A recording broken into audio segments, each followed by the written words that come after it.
Wow, that was an emotional episode. We're here to talk all about it on episode. What episode are we on? 3. Is this 3? No, we don't line them up with the episode 4. This is episode 4 of ClickerBait. Let's get into it. Okay, we'll just pretend we're going live. Okay, there's the thingy. Okay, we are now going live. Hello, welcome to ClickerBait.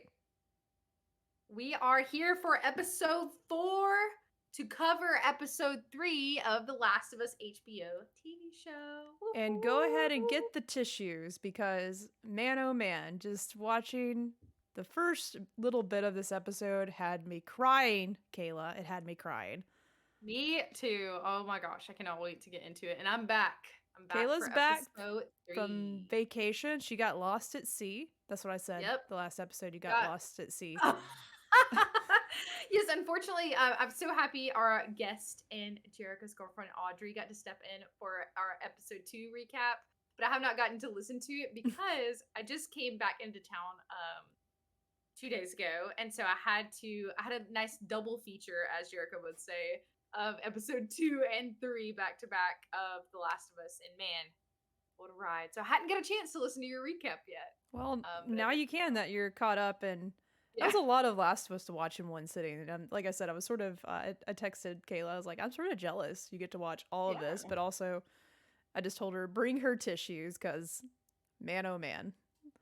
But before we get into it, this is ClickerBait. We would say, in our opinion, your number one source for The Last of Us HBO recaps and dissection. The true companion. The true companion podcast. We're gonna cut this podcast, or cut in this podcast. We're gonna cut open those episodes from HBO. We're gonna cut them up and hopefully not find any fungus in there. I hope. No cordyceps here. No cordyceps in these episodes. These are safe to ingest any way you'd like. Your ears, your eyes, whatever you want to do. Your mouth. But yeah, I'm Jerica, one of your hosts. And I am Kayla, your other host, and we are so glad you are here to dive into this episode. But a little bit different than before. We have, also, if you're just listening to this ClickerBait, we also have another podcast that's currently kind of on pause for us to focus on this, called jkgames podcast. And that is where all of our socials lie as well. So if you want to follow us on Instagram and Twitter, go ahead and do that. It's just at jkgames podcast. And on YouTube as well. So if you're listening to the audio version and you would prefer to look at us on video, you can do that as well on our YouTube, which is just at jkgames. Yes, there you go. You don't know what we're doing right now if you're listening on audio. But if you looked on video, you would see. But it's fun because sometimes we'll have like little clips and stuff. If you want to check that out, feel free. And of course, just know that we are going to be providing spoilers for this episode. We have played the game. We will not be talking about any spoilers for like moving forward. Like we're not going to give any like future information spoilers. But just know, if you have not watched episode 3 of The Last of Us, do not listen to this. Go back to our other episodes. But I wanted to talk about first, we're going to talk about a couple of news things, or one news thing really Jerica has.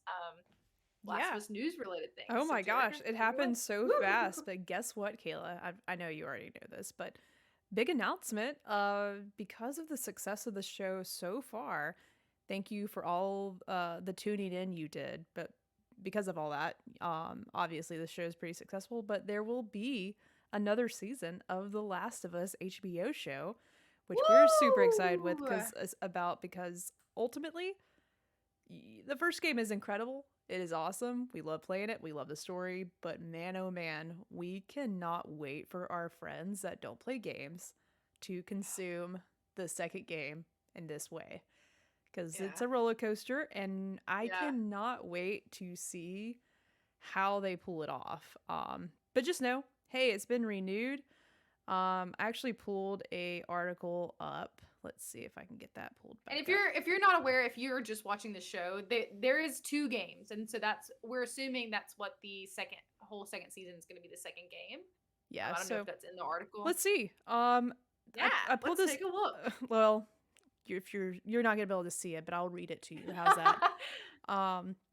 This article is from Variety by Joe Otterson. What a great last name. I love Otterson. otters. Otters Aw, are cute. awesome. They are awesome. HBO has renewed The Last of Us for season 2 faster than a deadly fungus can spread. Oh, that was a good one. Good job, Mr. Otterman. That's good. The premium cabler. Never heard of that before. The premium cabler has ordered a second season of the series version of the PlayStation video game. The same name after only 2 episodes have aired. That's weird. Okay. And the third set, my microphone's covering my text. Let me hold up my phone. And the third episode to run this Sunday. So we've watched that. This is in the past. I'm humbled, honored, and frankly overwhelmed that so many people have tuned in and connected with our retelling of Joel and Ellie's story. The collaboration with Craig Mazin, our incredible cast and crew, and HBO have exceeded my already high expectations, says executive producer Neil Druckmann, who is also the writer and creative director of the game. Now we have the absolute pleasure of being able to do it again with Season 2. On behalf of everyone at Naughty Dog and PlayStation, thank you. The move to renew the series comes as little surprise as it has been a hit with both critics and audiences. In addition to strong reviews to the tune of a 97% critical approval rating on Rotten Tomatoes, Episode 2 reached 5.7 million viewers across HBO and HBO Max in the US this past Sunday. That represents a 22% jump over the 4.7 million who tuned in to the first episode, marking the largest week 2 audience growth for any HBO drama series in the history of the network. Wow, that is awesome. That's so cool. Yeah, and let's see. I think Mazin adds a couple of all 4.7 million of you listening to ClickerBait. Yeah, that's a great question. Podcast. Okay. Craig Mazin says, "I'm so grateful to Neil Druckmann and HBO for our partnership, and I'm even more grateful to the millions of people who have joined us on this journey. The audience has given us a chance to continue, and as a fan of the characters and world Neil and Naughty Dog have created, I couldn't be more ready to dive back in." Mm-hmm. So this is pretty Let's cool. go. I know there have been some other articles about season 2 jumping into the next game. I don't know if those details have been set in stone, but that is the game plan, no pun intended, for season 2. Hey. So that's exciting. There's so much in the second game that I cannot wait to see in live action on the big screen. So of course, no spoilers, but there are rumors of one of the main characters in the second game already being cast. None of that is confirmed. But the person that is rumored, I mean, it looks pretty similar to the character that's in regards. I was telling Jerica before we started, one of my priorities, in a character is not that, especially if it's an adaptation. I read a lot of books, so whether it's a book to screen adaptation or a game to screen adaptation, if the person looks similar, that I don't really care about that personally. It's always nice and cool to see similar representation. But to me, it's the vibe and attitude and acting that I feel is the most important. So we'll see.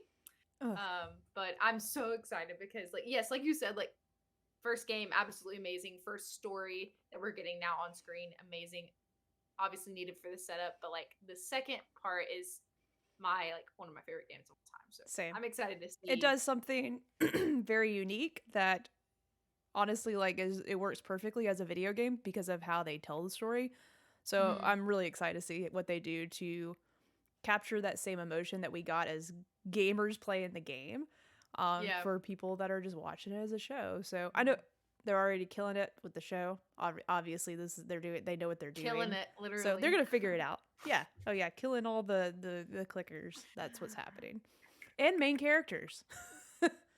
So yeah, did you guys expect that? I really want to ask you guys some questions. I need to do that on our socials. So ask you guys questions. I really want to talk to people who haven't played the game and know. Did you expect what else happened so far?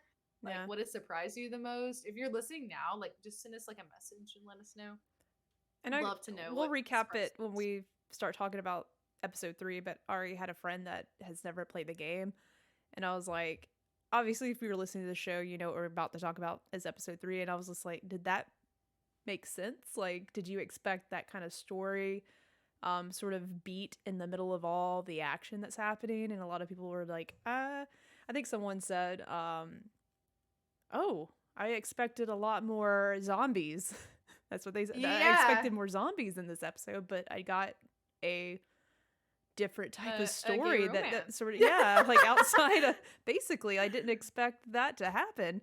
So yeah, we'll get into it here in a bit, but I Oh, thought that yeah. was just a cool take that this person had. They didn't expect Yeah. this episode, so Right. And of course, like we're about to dive into the recap and with that our thoughts on it. And of course, like if you're listening, like feel free to comment how you feel on like our things, but please be respectful because I have seen some like really mean things out there and like we don't want none of that. yeah, we Bad don't. juju. Yeah, this is if you're mad about this episode, oh boy, you're in Just for wait, a buddy. treat for the rest of rest of Neil the series. Neil Druckmann's tweet was hilarious. Like, why is everybody crying? This is the happiest episode. Exactly. Was so funny. I was like, oh my god. Just I can't wait. It's actually happier than the game. Right. No spoilers at all again, but like I cannot wait to see people's reaction to what I assume will be the last episode of the show. Like, Yeah. Woohoo. man. All right. Well, I guess we just go ahead and we want to dive into the Let's recap. do it. Yeah. Let's talk about, and we do have some listener questions as well. And of course, like make sure you follow us on social so you can catch when we ask for questions, because we might do like, I'm not sure exactly what the cadence will look like, but we're not always going to be doing live episodes for the show. So like this one we're recording without going live. So be on the lookout for our socials to be involved in the episodes. But we'll sprinkle our listener questions throughout the recap. My hair looks so wild. I didn't fix it and it rained today, so I have these awkward curls. Wow. I'm going to channel my inner Bill right now. Just Bill Nye, the science guy. I've been in a bunker for a while. I've been living alone. You're a survivalist. Yeah. Yes. Not a prepper. Mm-hmm. All right. Let's get into it. Let's go ahead and go. So I don't have the timeline written down. That's the one thing I really wrote down very well. So okay, awesome. So I have commentary written down in my notes, but I don't have the actual timeline. So I have all the time because there's a few time jumps in this episode. There is, and I had to stay. Well, I know it's in here somewhere. Where did it go? Oh, here it is. Okay, yeah, no, I got it. 3P. That's what I have for episode 3. I don't know why I would put 3P here, but 3P. It's called, so the episode name is Long Long Time, which I might actually cry on camera.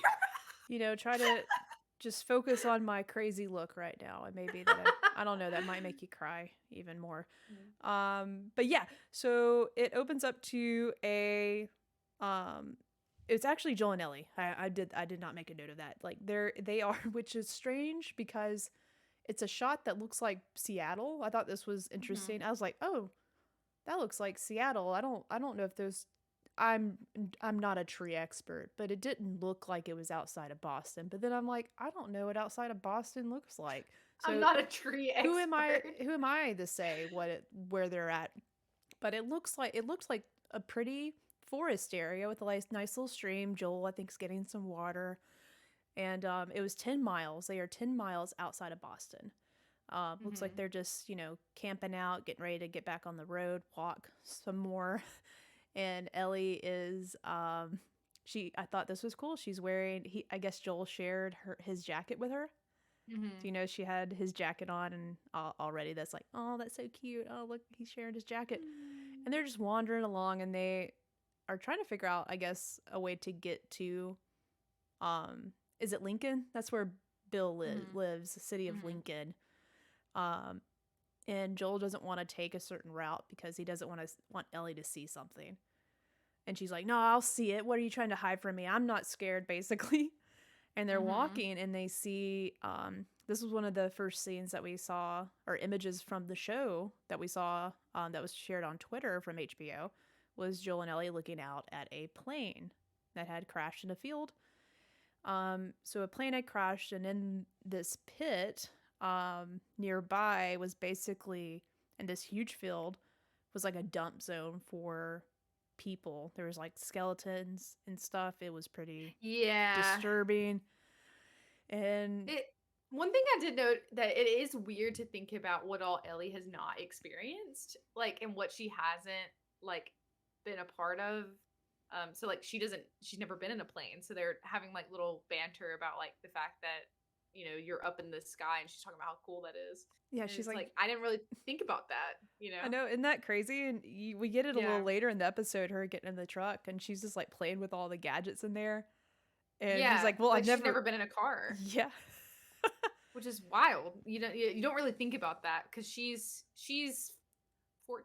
Yeah, How old is 14 she? or 15. And then the like it's been going on for like 20 years, so yeah, she never had like a lot of the normal things that people have experienced. So Yeah. crazy. So they're just sort of staring at the pit of skeletons where it looks like some bodies had just basically rotted and decomposed. It was just bones left. And Ellie's just like, what happened here? And Joel sort of goes through like they bombed the cities, and then they also like started quarantining people, and basically these quarantine zones didn't have enough space for everybody. And I was just like, oh god, that's devastating. And the people they were saying they were taking to a quarantine zone, basically they were taking them somewhere else where they could kill them.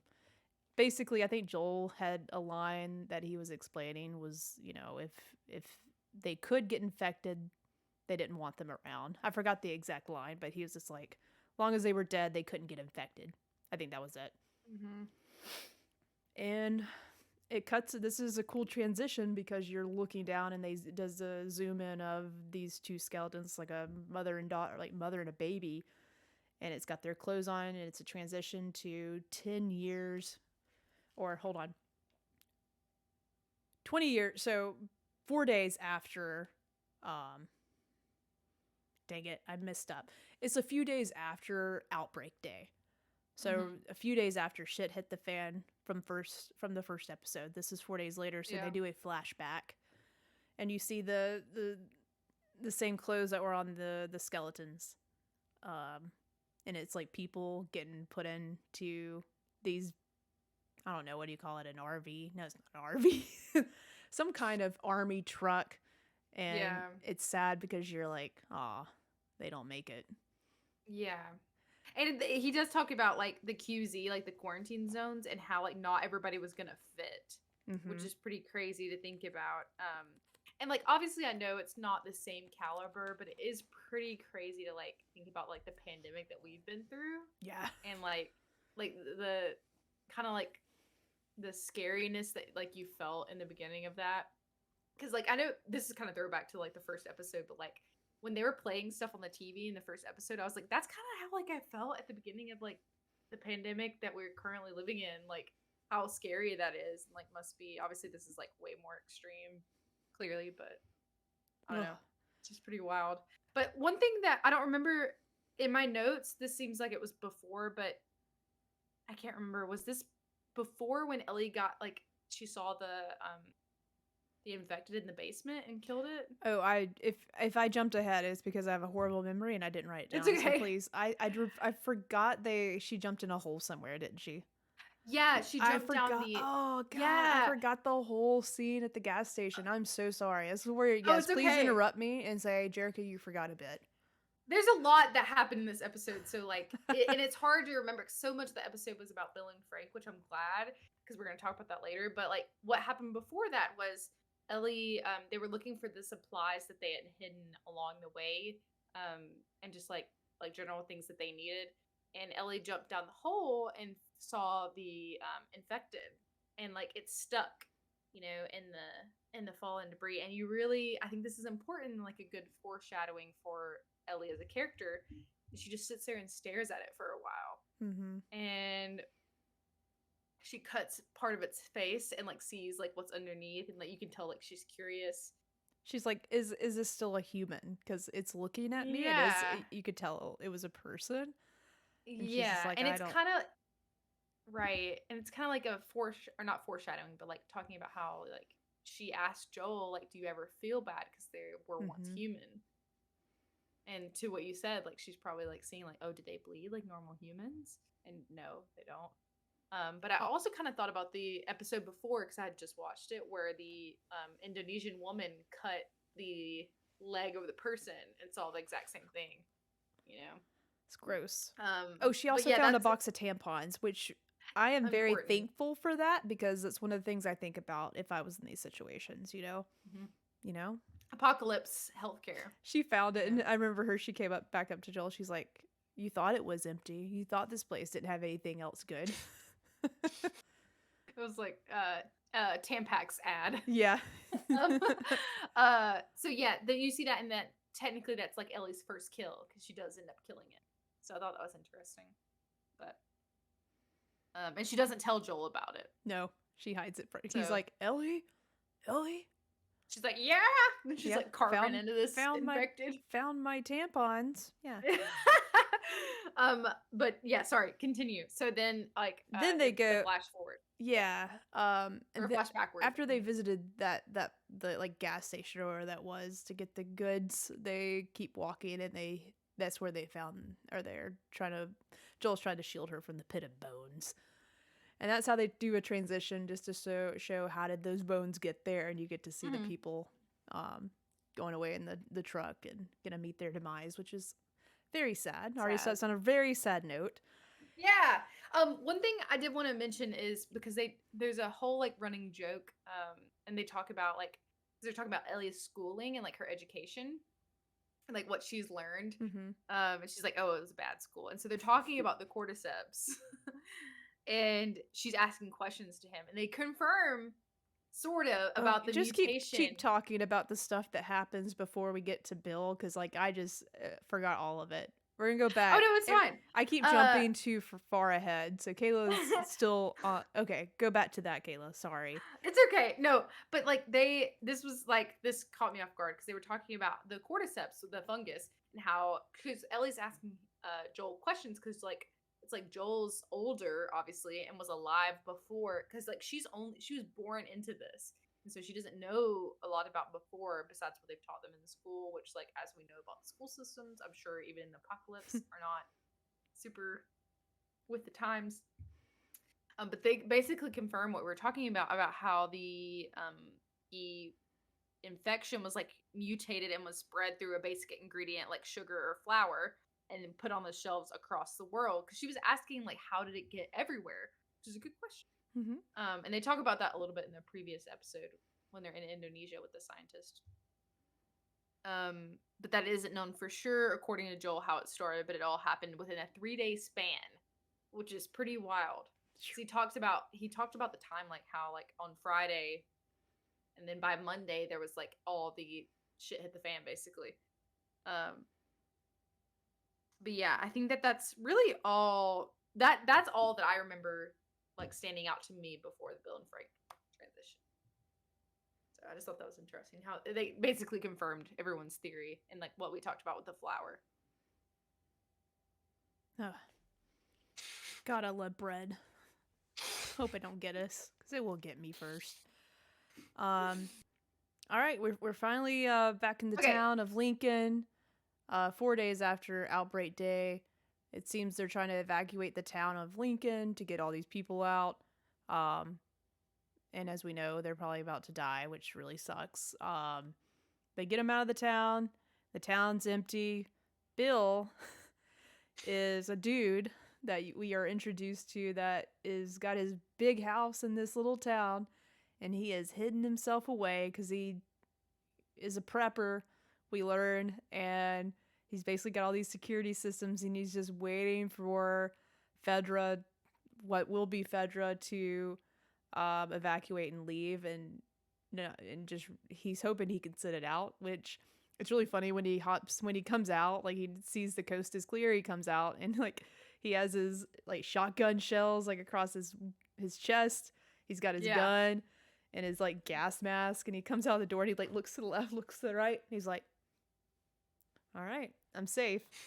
And basically, which is cool to see because like you don't really see that in the game, like the before and like how he like managed all of that and how he goes to different like buildings. I love that he went to the Home Depot because like Who hasn't, as a kid, been like, "Oh, if this was the like end of the world, where would you go and like, get your supplies?" Yeah, It's like obviously you would go to Home Depot. dude had a game plan. He knows how to live. He's been planning for this his whole life. And he immediately just like sets up shop in this town and goes to Home Depot. He I think he takes someone's boat. Obviously, he's not gonna go like get on the boat anywhere anytime soon, but he like steals a neighbor's boat and puts it in his yard. Yep. He starts making a fence, setting up traps. I think he even goes to like the power company or the like some kind of nearby power situation and steals things to generate his own power. It was gas. Yeah, Gas. and power. Like he had what he did is something I could never do. And he puts together his own town of resources and starts gardening, finds some chickens so he can have his alone eggs. Is a good thing to notate that he's completely alone. Like, Yeah, nobody there's is in this no town. one is which he is. It is his dream. They have some like upbeat music while he's gathering all these things and setting up his base, which is the whole town. He even sets up an electrical fence. He's got that rigged to like only he can get in and out. He's got booby traps everywhere, so he could be sleeping and this like flamethrower just like burns you to a crisp before you even take 2 steps.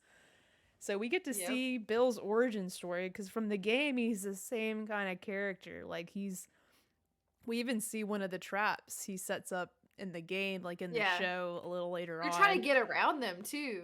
Like in the game you're trying. So just for reference, like you don't get none of this is like this is all new information. Like we don't get any origin on Bill or really Frank in the game. Like this is all we've never met Frank like in the game. We never see him. Oh yeah, that's right. Yeah. So Bill does his thing. He's hunkered down. He's alone and he seems very fine with that. He even has like livestock, so he's making himself some steak. He's got wine. Yeah. He's got some fine wine. He's living. I'm gonna be honest. Like he's got it made. Yeah. And he is ready Seems to pretty do this. Content. And that's sort of what happens in this episode is they start taking, keep doing like jump forwards to, like the next time jump, if you're okay to move to the next time jump, is 4 years later. Still alone. He's still alone, and his home base. The whole city is like his base. He's got everything set up the way he wants to. He's protected. He's doing his own thing. And basically just trying to avoid people and kill anybody that's trying to take it from him. Yeah. He trusts no one. You can definitely tell even in the flash forward, he has no friends. He's brought no one into this camp, his settlement. But he does I guess he has security set up. I can't remember how he's notified that someone has fallen in one of his traps. Do you remember what happens? How he's... Yes, he got like an alert because one of the first things they show up is like set up as his security cameras. Like he's got like a lot of little monitors. Yeah, and he looks like a gamer. Like he does monitors. But he gets the notification on his like monitor that there's somebody at his gate, and he like falls in this trap in the ground. So like I think it was like a sinkhole that was hidden, and he fell in. Yeah. And so then he goes out there and he's, obviously armed to the T and like, oh, you okay? Sorry. She's all right. And so he goes out there and he asks like Frank, who we know later is Frank. He asked him like, oh, where did you come from? And he apparently had 10 other people with him, which is interesting. Jarek, take it away from here. Yeah. But Bill's just basically like, what are you doing here? Where are you from? And he's sort of like looking at him. And then Frank is just like, please just let me out of here. I'm just trying I forget where he's trying to go. He's trying to, I think maybe get to Boston. I can't remember. He's trying to get to another town. He left one QZ to get to another one because it was just really shitty where he was at. obviously left with a group of people and he's the only one left, so guy's seen some stuff and, you know, he's just basically begging Bill to like let him go. And Bill gets up a little bit closer to him and pulls out he has his own little infected scanner. And he goes up to him to make sure he's not sick. And Frank's like, where'd you get one of those? And he doesn't answer it. Like, we just avoid that part, which is like from the Fedra people. Yeah. Like, how do we get that? And basically, once he determines that he's not infected, he's still got the gun on him and everything. I guess he's at least lets him out. Like, he grabs a ladder so he can get out and at least get going. And basically, while he's got his gun on him the whole time, he's like, all right, get out of here. And then Frank, I guess, is trying to test how much further or how much more he could get from Bill. And just like, well, I'm starving. Do you have anything to eat? And he stacks. And one of my favorite lines was like, this isn't an Arby's. And then Frank's like, Arby's was a restaurant or something. I forgot. Just like, yeah, he was like, Arby's was a restaurant. You paid for the food. You paid. He's like, I don't give out handouts. It's not an Arby's. And he's like, well, at Arby's you paid for the food. Yeah, he's restaurant. So it looks like the back and forth.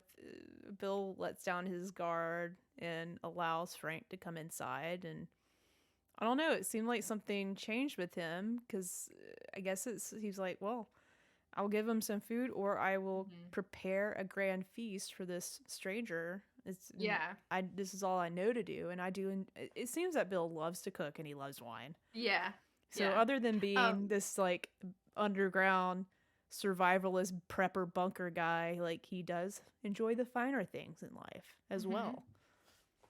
But it also seems like prior to this point that he didn't mind doing that by himself. Yeah. Like, you know, but as this happens, like you don't really see this change. Obviously, it's like something that happens mentally with him, but like it seems that he realizes that he's been lonely after he has this person here. Because quickly you realize that like, because I forget the exact verbiage, but essentially he was like, no, I don't have anybody here with me. And he's like, oh, do you have like a wife? Yep. Like, no. And he's like, I know you that you didn't have a wife. And he's like, I was like, oh, here we go. Here we go. Because again, in the game, they state that Bill was gay.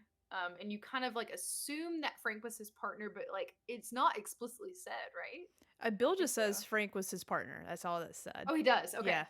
Okay. But then you get no details, of course, of like what happened, and so that's what this fleshes out for us. And so then you get a cut to like Bill feeds Frank. Yes. Oh yeah. Oh no, keep going. I was gonna say then they cut to the piano. Yes. Which is where after they eat. Like, also like being on Frank's side of things, like just seeing this wild looking guy. You know, obviously you both look a little bit wild because you've been traveling a while, but you see this guy that's got all these things. And I would also be scared, like, of Bill. I'd be like, well, he's going to do this and he's going to murder me, probably. But no, he, like, whips out, I don't know, I think he has, like, some kind of duck or some kind of... Or pig or something. I don't know. It looks like a restaurant plate. It looks like something he got at a fine dining restaurant. He prepares, and then he, like, pours the wine. And that's when Frank starts, like, He's like, he actually, I forget, I'm not great with wines, but he's like, oh, you're pairing this with this. And he's like, yeah. And he's duck, like, it is duck. Yeah. He's like, oh, you know to pair duck with this fill in the blank here. And he's wine. like, of course I do.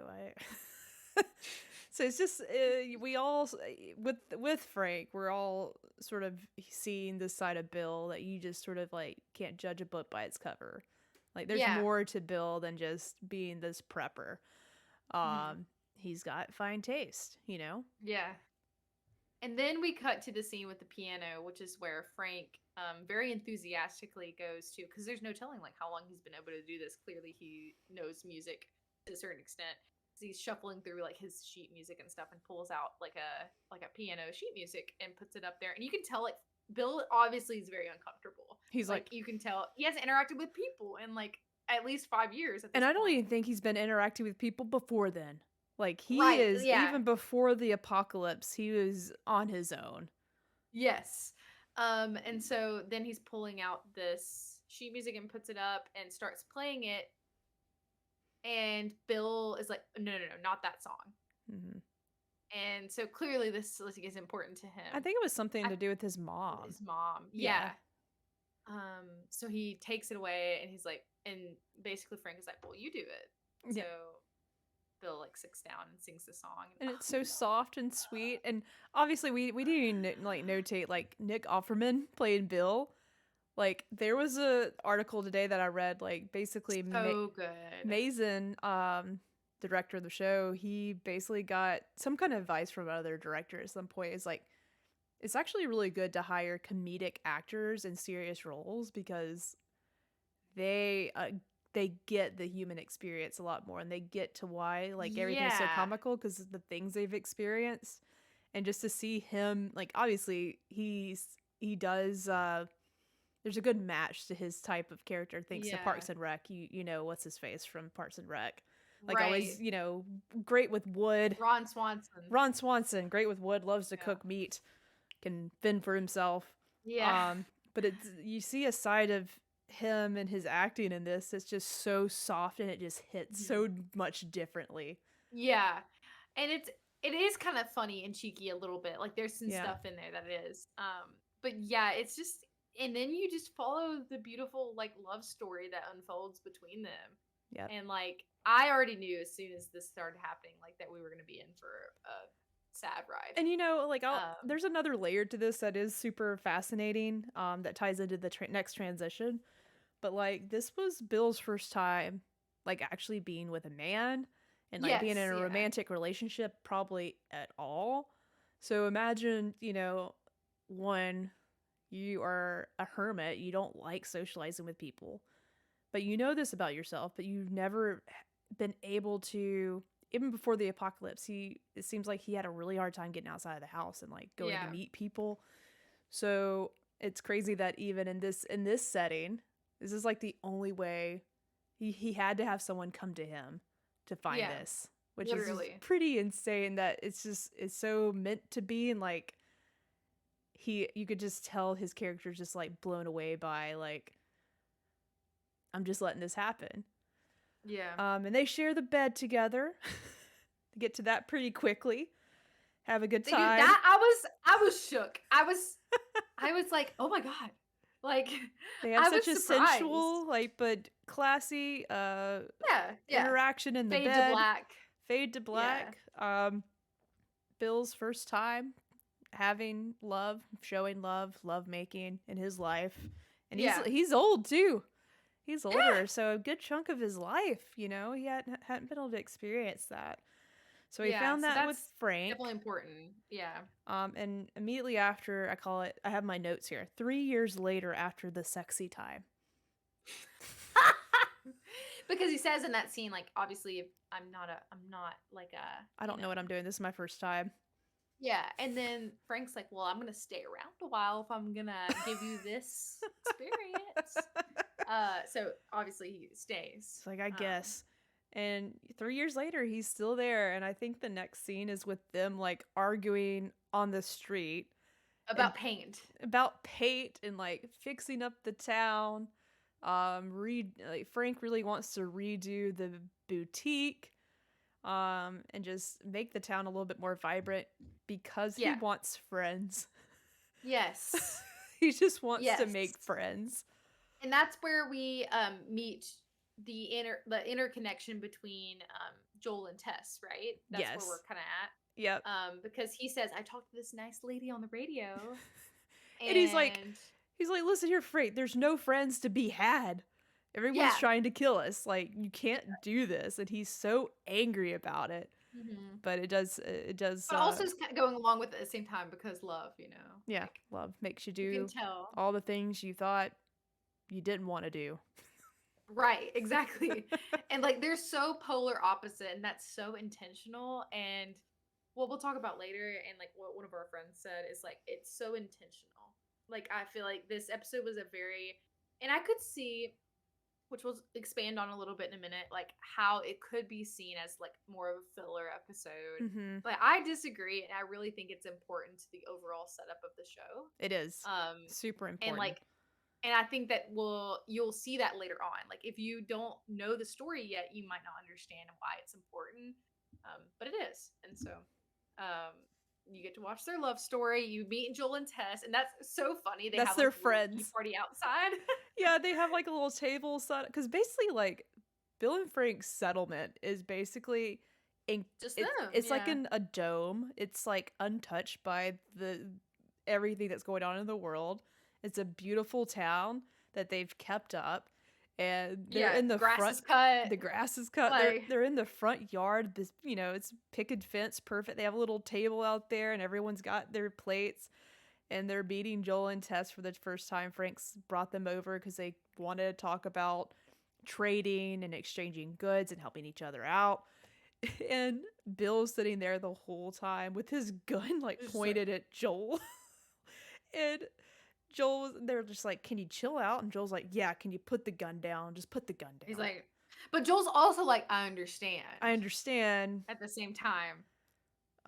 Which is funny. And it seems like Tess and Frank are really close, and and it's sort of cool to see. Yeah, and it's sort of cool to see Tess even before, maybe before they were little. Like this is early on still, so Joel and Tess maybe haven't got into the rougher parts of their lives yet. Because Tess looks a little bit more upbeat, a little bit more happy than we saw her in the. Obviously, Joel has already experienced his daughter's death, but Tess seems a little bit more a little happier and excited about doing things. So, it sounds like they've already started their smuggling work though, because they're talking about working together. Yeah. And so like, it's almost like a job interview kind of, but also friends, because they're like, even if we don't work together, we should still do blah blah blah. So I thought that was funny. Yeah.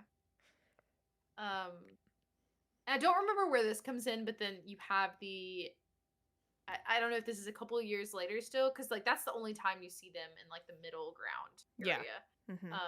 Then I think we cut to where Bill gets shot. Is that next? No. Oh, one scene before then, because I'm also forgetting things and hard to keep. I thought I took great notes, and I'd be like, oh, I'll remember all this. So. There was a scene that I wanted to, and I think it was in between this, where, thanks to Joel and Tess, Frank was able to trade some things and get some strawberry seeds. And I thought it was really cute because they're out running. Yeah. They're trying to get exercise. And Bill's just like struggling and just out of breath. And Frank comes up behind him and like covers his eyes. Like, I have a surprise. Keep going. And they get to this little strawberry garden. And he has surprised him with fresh strawberries that have already grown.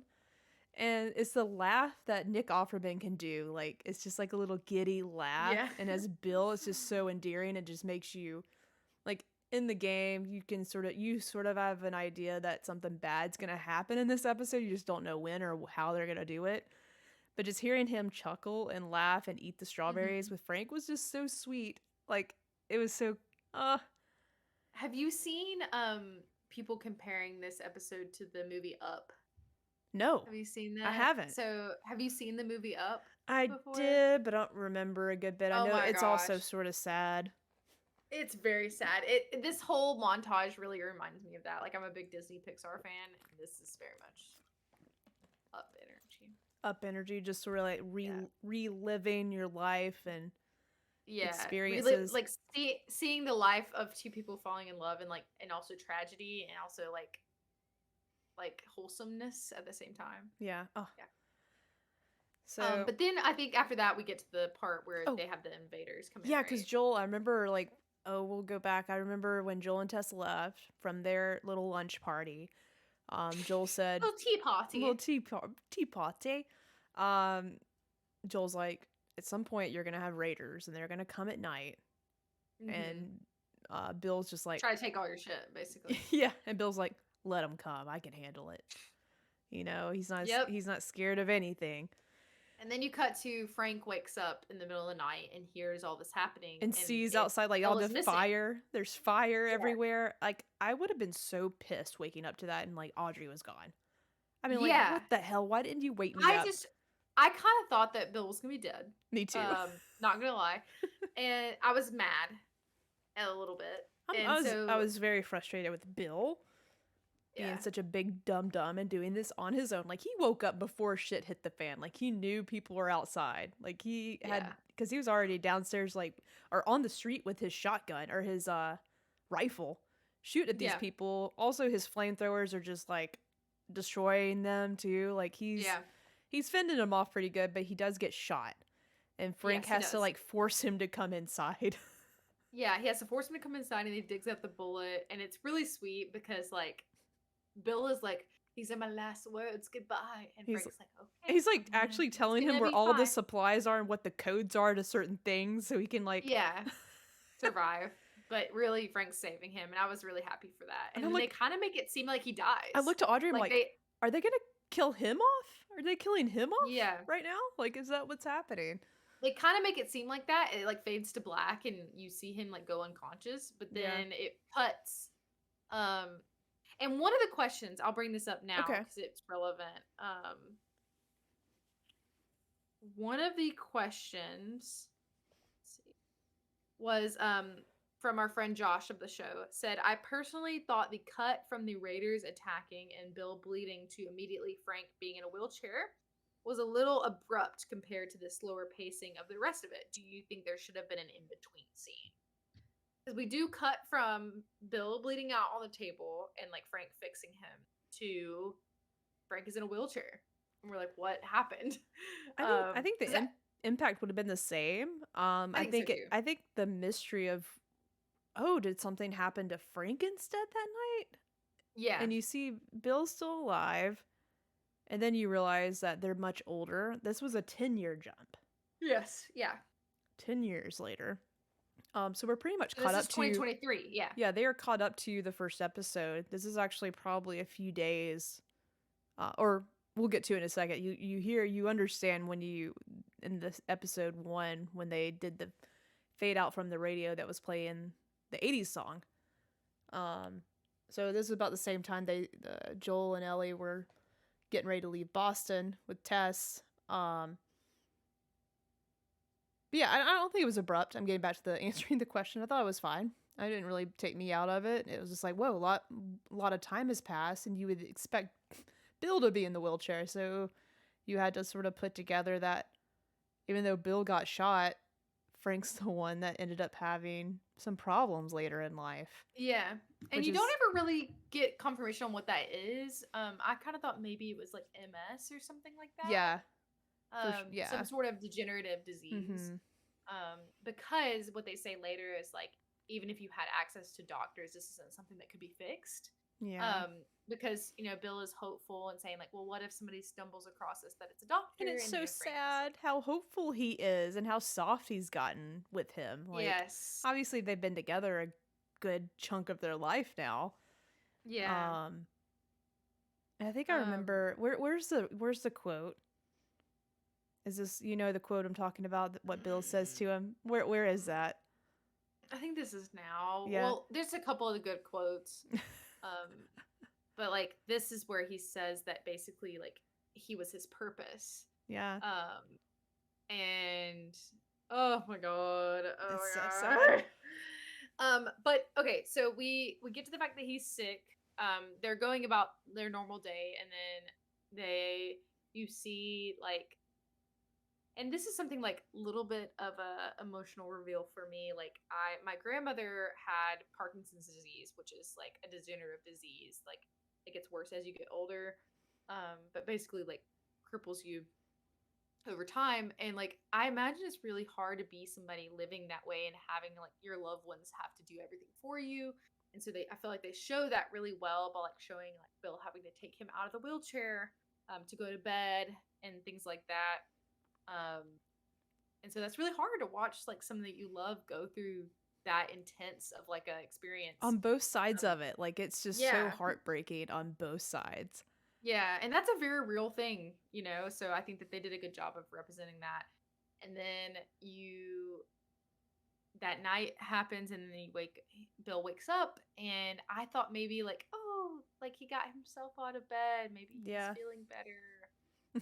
And then Frank tells you that he has decided that this is his last day. Yeah. I want this to be the perfect day with you, and this is it. Yeah. Oh God, it was so sad. Yeah. And do you have any of the quotes written down? I totally didn't even write them I down. don't know when this was said, but obviously when Bill hears this information, he's immediately like almost starts tearing up. I think he does start crying and is just sort of upset that this is what he wants to do. And basically he's trying to tell him like, you know, I think Bill or Frank says something like, you'll be fine, blah blah blah blah blah. Mhm.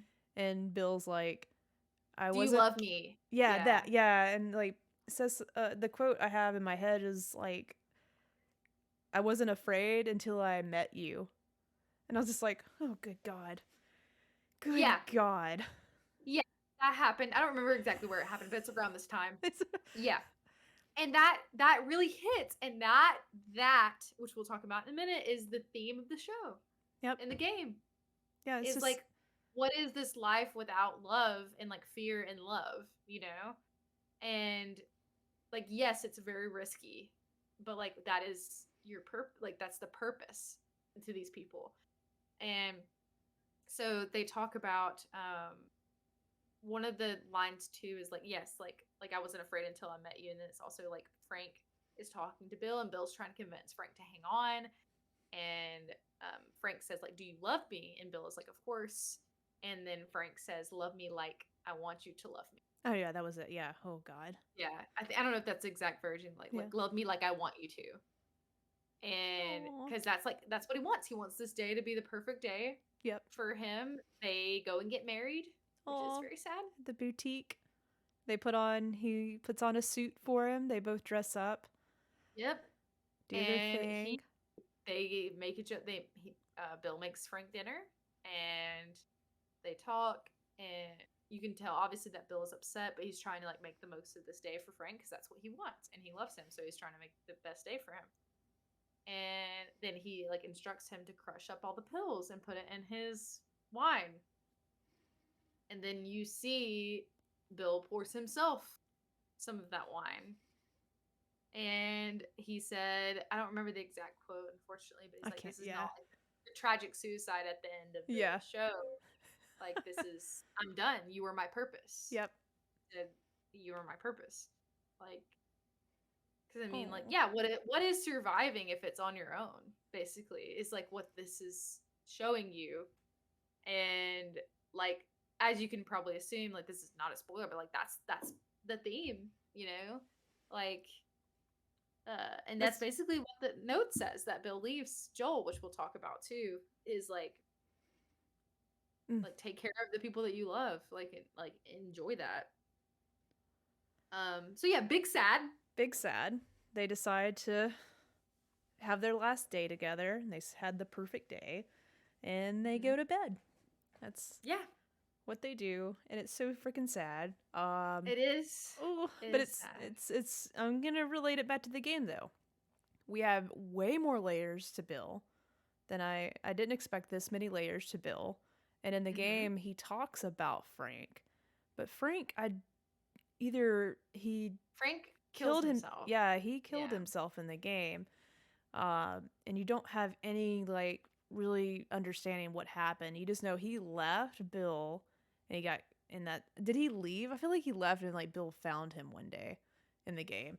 I can't remember, but it is whatever is in the game. Much worse. This was definitely a better story for them, and one that I definitely have agreed with the deviation from the game. This was definitely needed. And back to your point about this being a filler episode, and your point also about like this is a good episode that gives you a glimpse into like what this story is all about. It's a good sort of compass. It's an episode for us to look back to understand why these characters make decisions they're going to make. And I think that's why it's so early in the show. Obviously, they get to Bill's settlement very early in the game, but I think it's a good episode. It's where it needs to be. Yes, I agree. And a lot of people, I'm not going to comment on like the mean things that people are saying because I don't think it's necessary, but like they address that Bill is gay in the game. Like they say that. So that's what we talked about earlier. I think this is an expanding on like how he got to where he was, and like Jericho was saying, like foundation for the meaning of the game, the show, and like the Because message. in the game, he's such an asshole, and you're just trying to Yes. get around all his stupid traps, and you finally get in touch with him, and he's funny, he's humorous because he's so rude and just like doesn't want to talk to people. Abrasive. I think even Joel says he's a little cuckoo to Ellie, like he's a Yeah. little out there, so don't say anything to him. Yeah. Don't make any comments. One question from a listener, Mental for Mantles is the person who asked this, but who saved who? Did Bill save Frank or did Frank save Bill? I think Frank definitely saved Bill. I do too, because Frank was surviving out there Yeah. by himself. Like He would have maybe never didn't have known much time anything left. different. Yeah. His life But I had think no that- purpose that he Right. thought he did. Yeah, I think that Frank would have maybe made it on his Mhm. own, potentially. Yeah. But like I don't think that Bill, he may have survived, but he wouldn't have lived. Yes, it's on a deeper Wow. message. Like, yes. Good question. Thank you. Yeah, that's a good one. Let me make sure I didn't miss any other points so far. Let's see. Well, after that, I no, don't think we've. Yeah, if we want we to don't say, have much left. yeah, Yeah. I don't know. Whenever you're ready to move on to, we go back to Joel and Ellie. Yes, yeah. So then we, you're probably wondering if you don't like know what's happening. Like, okay, well, where are Joel and Ellie? Like, that's what was happening I thought they were earlier. the main characters in this thing. Yeah. So then you have Joel and Ellie get to the house. Joel clearly has the gate code. You do learn that Bill was the one, and Bill and Frank were doing the music. Right? Like they were doing Yes. yeah. And so you get there, and you walk into the house. You can tell that Joel already knows something's up. Yeah. Because Bill's obviously a very paranoid human, and so he wasn't obviously there. The door was unlocked. Bill would have They been don't see him in it. outside saying, "Hello, I saw you coming a Yeah. mile away." So he's able to get in and sees what's going on. And then Joel's looking around and like almost goes in the bedroom where they are. And then Ellie finds the note that Bill left for Joel. Which I feel like really wraps up the episode really well. I don't have any direct quotes, unfortunately, from the note. But Basically just says, take care of, like you said, like take care of the ones you love, take care of Tess, and you can see Joel like takes the note outside after Ellie reads some of it to him, and he finishes it, and you can already tell like he just feels like another failure. Like, yes, that's something I wrote down is He- like Bill's note to Joel as a letter reminding him of his failure. mhm. So, But I do love the fact Bill left them things they needed to get by. Like, I don't Yeah. need these anymore. You take them and do what you need to. Here's the keys to the truck. And while they're there, Ellie's like, "You need to shower." yeah, she basically- said you smell bad, basically. So, we see. so Did yeah. you have more to add with that before I go into what they do next? Oh well, I might have forgotten something. no, but I just think that it's like this is the wrapping on the bow of this episode that I Mhm. feel like is important. Is like that note was telling them what happened and like telling Joel, like, hey, you need to focus on what's important, and like that's the people that like it's interesting because you can tell like Joel never explicitly said to them that like Tess was his person or whatever, but you can tell like, hey, protect Tess. But I think that in his head, obviously Tess is no longer with him. He's like, okay, well, like this is my thing I need to protect now is Ellie. Because that's Tessa's last wish is for him to take care of Yeah, her. where she needs to go. Yep.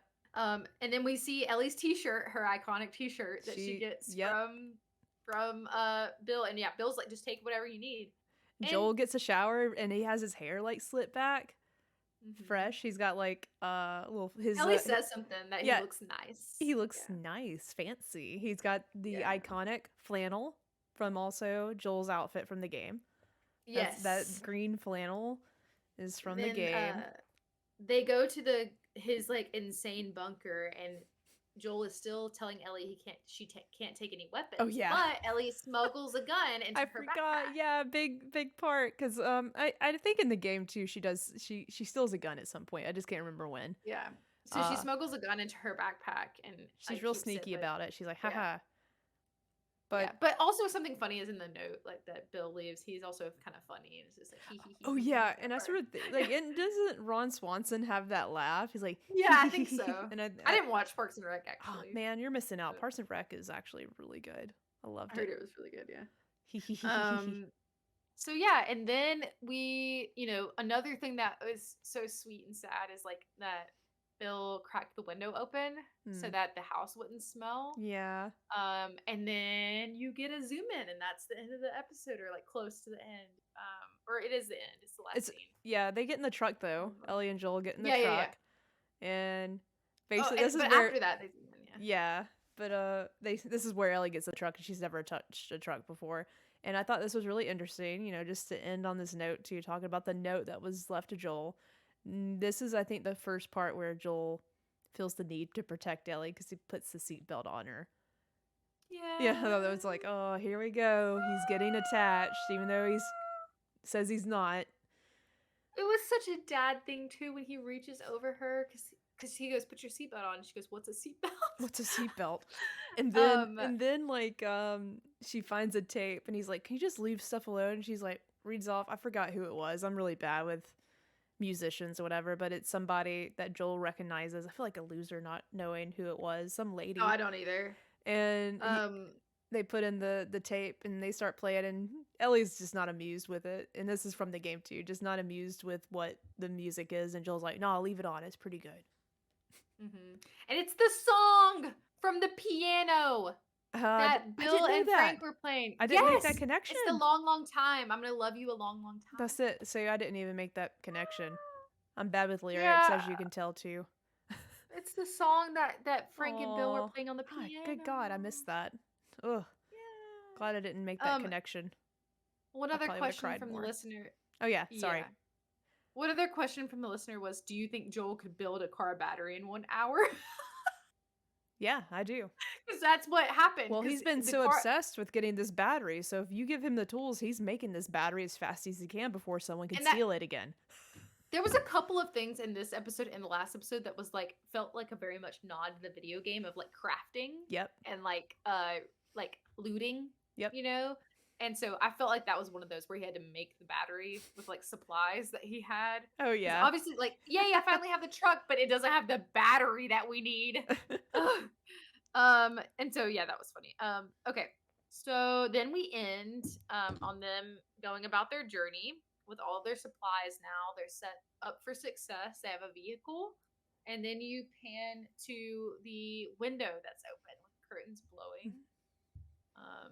And if you are someone who played the game, you might recognize that as one of the title screens for the first game. Yep.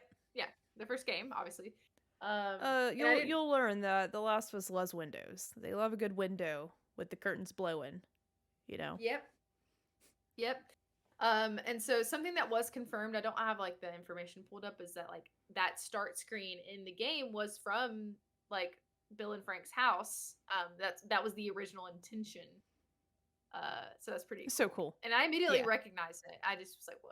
It's awesome. So are you cool to go ahead and dive into a couple of questions that Mike can expand on like how we feel let's about do things?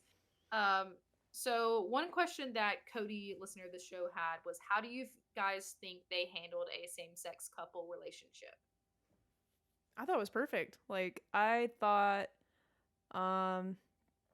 obviously, like, with casting... It's a unique circumstance. Yeah, unique circumstances, and also casting. I knew that these actors would be able to portray that very well. I didn't know how well Nick Offerman was going to do it, but he did it phenomenally. Like, but I think something that got a little bit of criticism, which I'm curious, like, because it sounds like you really enjoyed it. I believe they are both straight males, and so I think there was some criticism about like how they were going to portray like a gay couple. But I feel like I thought the other guy was is a gay guy. I guess not. Maybe I don't know, because I just assumed, because I think he played a gay man in The White Lotus too. So I'm like, oh, he's playing multiple gay roles, so he's definitely gay. I could be wrong. Maybe I misread that. I'm just assuming, but with Nick Offerman being in that role, like, honestly, like, I'm not against that at all. I think as an actor, you get that liberty to be able to step in the shoes of someone else, and long as the writing's good and it's more of a realistic, like, I think the situation was written very realistically and very true to the game's characters, and just that circumstance was done really well, like, with them. That's what I thought. Nice. I thought it was fine. I liked it. I did too. I love that it's right in our faces. We need more of it. I need good representation out there in mainstream media. And if anyone's, like I said, if you think this is too gay for you, you should probably stop watching, because it gets gayer as time progresses. Which is why another reason why Jerica loves The Last of Us. It's pretty gay. Yep. I bet Neil Druckmann was like, great, we can have this episode be episode 3 so we can get the rest of the whoever is going to hold us back, they'll be gone after this episode. So going forward, all the commenters are going to be great commenters, not the people that are hating on the show. I think that's a good point. Neil likes to he enjoys being controversial and doing that with his stories, so he doesn't care, which thankful for. Yeah. Last question was from Oceanic 8, friend of the show. From an audience perspective, do you think Joel's story and the story of The Last of Us is better served seeing Bill as an ominous future and a warning to avoid, like the game portrays, or a hopeful future and something to aspire to be like we saw in the show? Say that one more time. I think that it's basically what we've been talking about. So, like, he's saying, what do you think is better? The game kind of portrayed Bill as like an ominous future, something to avoid. That's a good question. Versus the show kind of portrayed it as like hopeful. I think the show is going to make us be more heartbroken. I think it is. Yes. I think it's doing what these episodes are making up for that you get in the game that you don't get in the show is all the time you spend with certain characters and all the back and forth that you get. You get so much more in game, but you get so much. We're getting so much more of a different type of perspective in this show. That's definitely making it. You have different types of storytelling in both things, but they're both getting the audience in their feels at the right time. So I think that I like that it's setting us up for something hopeful. That's all I'm going to say, because I don't want us to. Right, of course. We don't want to spoil anything, but like it's important. I did sort of spoil that it gets even more gay, but sorry. I mean, you're here, you probably like the games, and if you know me, then you probably know, wow, this game probably gets pretty gay if Jerica likes it. So something else I wanted to do before we end, which is I think something good to end on, and we can kind of add our 2 cents in, is something one of our friends said. It's kind of long, but I'm going to read it. This is what they said. They said, what I loved about the episode was that Bill served the exact same purpose that he does in the game, just in a completely opposite way. In the game, Bill is an example of what not to be, to not regress into self-loathing madness after you've lost the person you care about most. Which is that's what happened in the game. Like, he loses Frank and becomes the way he is, kind of. I was almost sad thinking about the game that Bill would die paranoid and alone, but Joel at least learned to not go down that path like he was going. Here, Bill taught him the exact same lesson, but by being an example of what to do instead. To allow yourself to be vulnerable, to be able to find love and happiness again, and to find purpose in saving rather than self-pity and failure. Overall, I think this self-contained vision of love in the apocalypse was stunningly beautiful and more than made up for what we lose by not seeing Bill interact with Joel and Ellie, because technically you don't see that. But I think that's awesome. And then one other thing, hold on, let's see. This person, our friend, disagrees that it was a filler episode, and I feel very similar to him, which is why I'm reading it. He put it really well. If anything, this episode is a foundation of the show in the way that it lays out, in the clearest way possible, the overall message of The Last of Us. Even in the final shot of the episode with the open window reminded me of the similar image in the player scenes again in the game menu. I don't think it's ever been confirmed that the window image in the main menu is from Bill's town, which I think he does later confirm it. The final shot of that, blah, blah, blah. Basically, there's no purpose in survival without love. It's kind of like what we're getting here. I mean, I think that's awesome. I hope that everybody watches the after the episode things that Neil Druckmann and Mason, is that his name? Yeah. Mason. Craig. I call them Amazing. Amazing. Amazing I hope jar. everybody watches those because I feel like that adds a lot of context that's important. Yeah. Something too that's cool is that they confirmed that this is the biggest deviation that we're gonna get. Yeah. Like that's what Neil says after. He's like, this was the biggest risk they took, and I think it was a good one. So, Woo wee.